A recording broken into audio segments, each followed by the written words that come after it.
Students, अब हम Kirchhoff's second rule पढ़ेंगे which is Kirchhoff's voltage rule और किरचॉफ्स वोल्टेज लॉ। इसकी शॉर्ट फॉर्म KVL है और ये लॉ रेफ़र करता है किसी भी क्लोज्ड लूप या क्लोज्ड सर्किट की EMFs और वोल्टेज ड्रॉप्स को।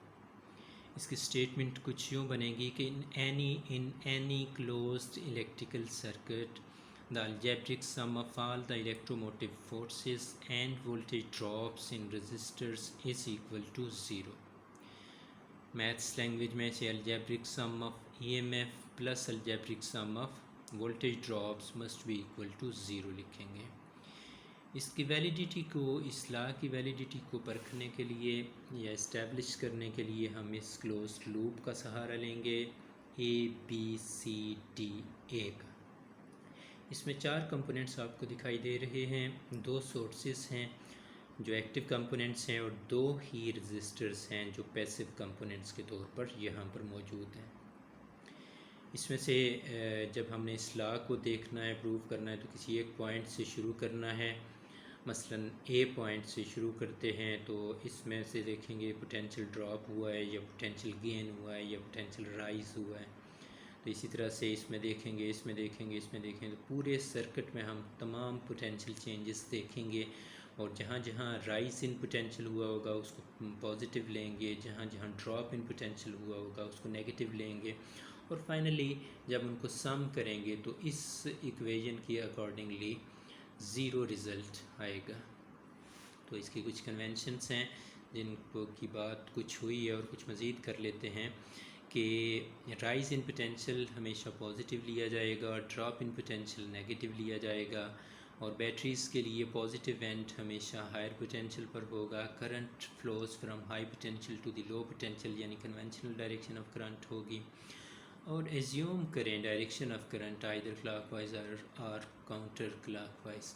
शुरू में ये जो 5वां पॉइंट है ये सबसे पहले हम करेंगे। हमने ये क्लोज लूप देखा और इसमें से हमने एज्यूम कर ली एंटी क्लॉकवाइज डायरेक्शन में करंट। जब एंटी क्लॉकवाइज डायरेक्शन में करंट एज्यूम कर ली तो हमने इस सोर्स को सबसे पहले देखना है।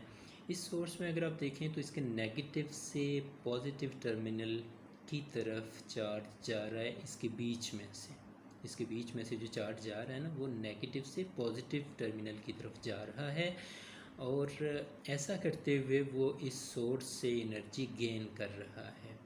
एनर्जी गेन करने का मतलब ये है कि वो पोटेंशियल गेन कर रहा है और इससे जब बाहर निकलेगा तो ये कन्वेंशनल डायरेक्शन में करंट बनाएगा, फ्लो करेगा। तो आप ये भी बात याद रख सकते हैं कि जिस सोर्स के बाहर से आपको नज़र आ रहा हो कि कन्वेंशनल डायरेक्शन ऑफ करंट जा रही है तो उसका पोटेंशियल आपने राइज लेना है, पोटेंशियल गेन लेना है और उसको पॉजिटिव लेना है।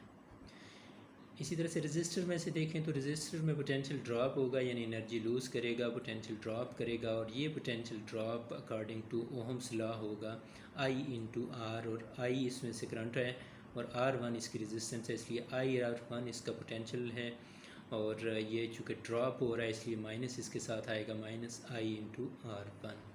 आगे बढ़ें तो आगे दूसरा सोर्स है E2 और इस सोर्स में देखें तो against the direction of conventional current इसमें से पास करेगी। कन्वेंशनल करंट अगर इसकी देखें तो ऊपर की तरफ जानी चाहिए लेकिन करंट सर्किट के ऊपर से नीचे की तरफ आ रही है यानी against opposite to the direction of conventional current है।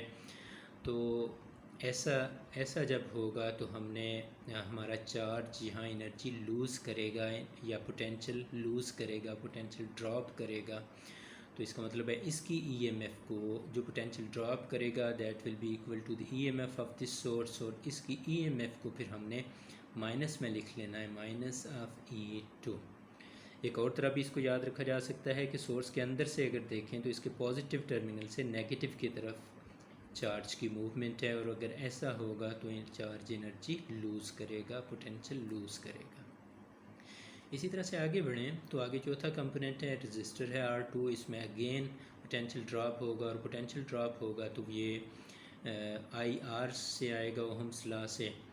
तो I इसमें करंट है, R2 इसकी रेजिस्टेंस है तो -IR2 इसकी इसमें से पोटेंशियल ड्रॉप होगा। तो इस सर्किट में हमने देखा कि एक जगह यानी यहाँ पे सोर्स E1 में एनर्जी गेन हुई है, पोटेंशियल गेन हुआ है और बाकी 3 जगहों पे पोटेंशियल ड्रॉप हुआ है। तो जब इनका सम करेंगे तो सम फॉर्म में हम इसे यानी KVL अप्लाई करेंगे तो ये चीज़ बनेगी E1 minus IR1 minus E2 minus IR2 is equal to zero.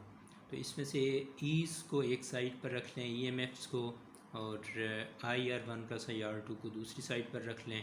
तो लेफ़्ट साइड पर सम ऑफ EMFs है और राइट साइड पर algebraic sum of potential drops across resistances है।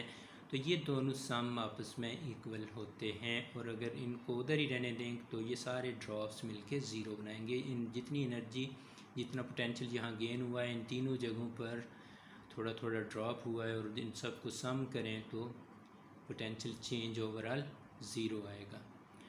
तो ये स्टेटमेंट के मुताबिक है कि sum of all the EMFs is equal to sum of all the potential drops.